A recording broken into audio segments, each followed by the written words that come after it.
Hi everyone, welcome back. Jedi here. I started getting around to looking at a little project that I've been thinking about for a while now.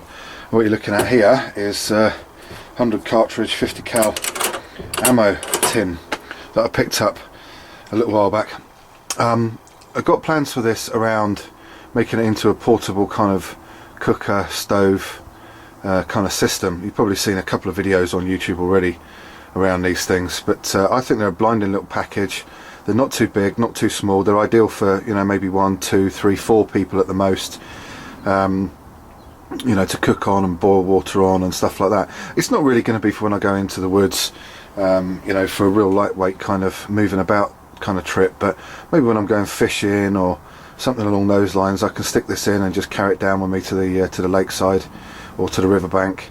And you know, I've got the ability there to have a little bit of a barbecue, you know, stick some bacon in, a few sausages, a couple of eggs, whatever I choose. So what I'm going to do with this, once you open the lid up, there is an O-ring that runs all the way around the outside there, which I'm going to take off.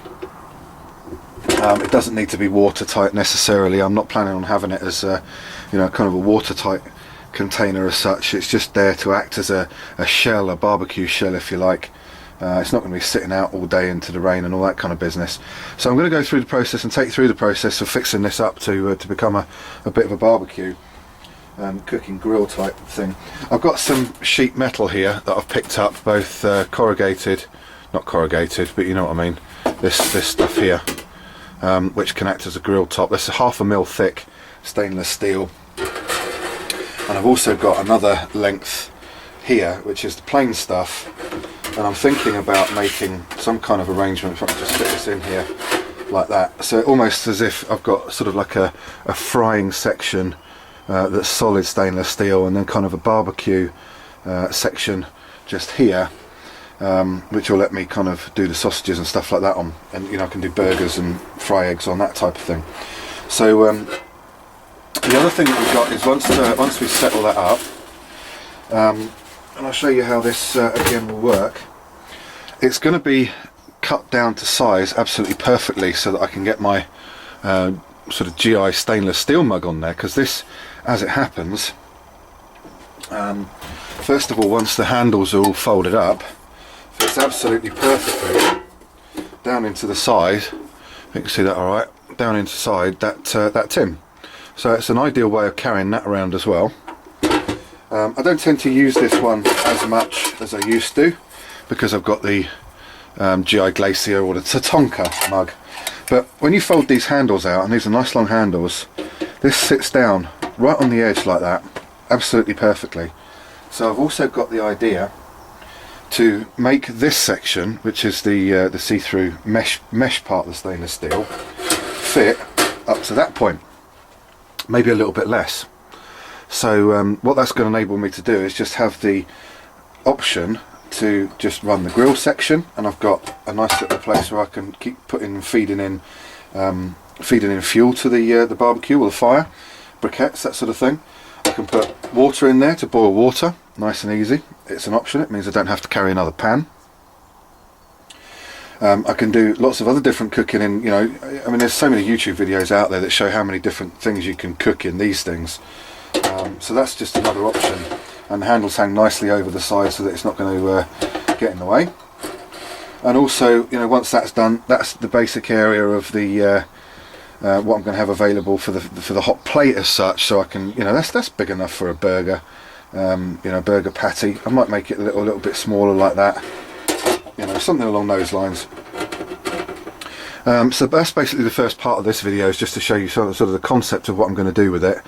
And now it's just going to be cracking on, measuring up all the pieces, and putting it all together. What I've got for this, to secure the pieces to the side, because this all needs to come apart, and every component that goes onto this or attaches to it needs to go inside with the lid folded for transportation purposes.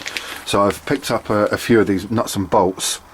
And I'm going to just simply use these, drill some holes through the sides and bend and form this material such that I can put this maybe on the outside, fold the sides over, and I can screw those in without too many problems.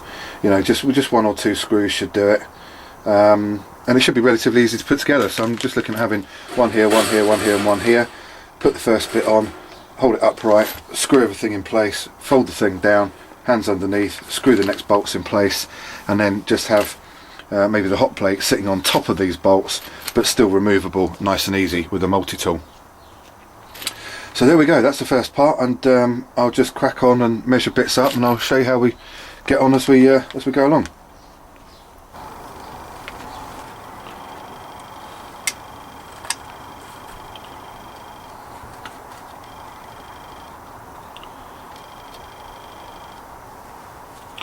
Right, so we're pretty much done. Well, we're not far off done anyway. Sorry I haven't included all the rest of the filming work in this, but I mean, as with a lot of these things, it really didn't go to plan. The Dremel has packed up, given up the ghost, so that's a bit of a pain in the backside.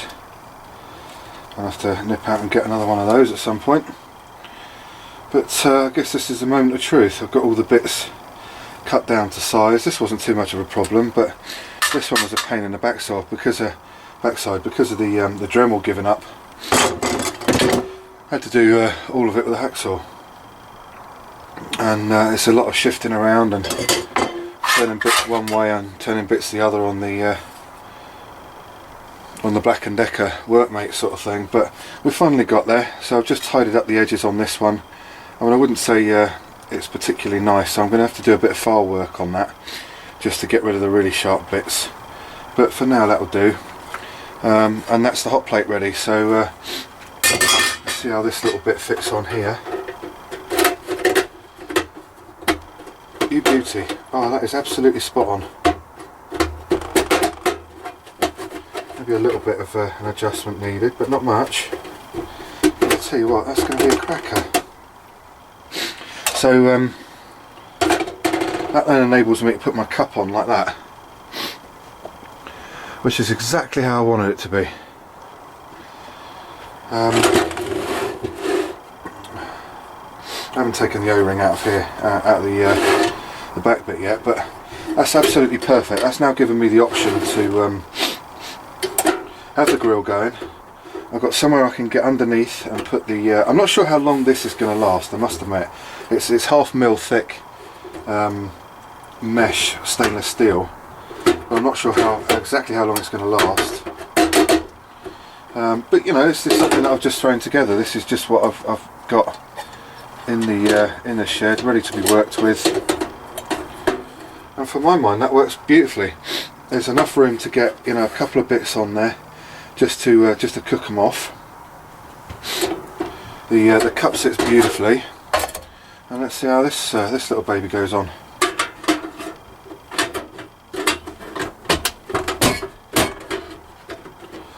Absolutely, I would say perfect. And more often than not, when I use this thing anyway, I'm going to have my multi-tool, so anything that gets warm or hot, you know, just to some degree, you know, maybe with a bit of planning, figure out what I'm going to cook and what I need and what I don't need, and set it up like this. If I've got burgers, I can put them on there, or put them on there, just whatever. But it just gives me two different options.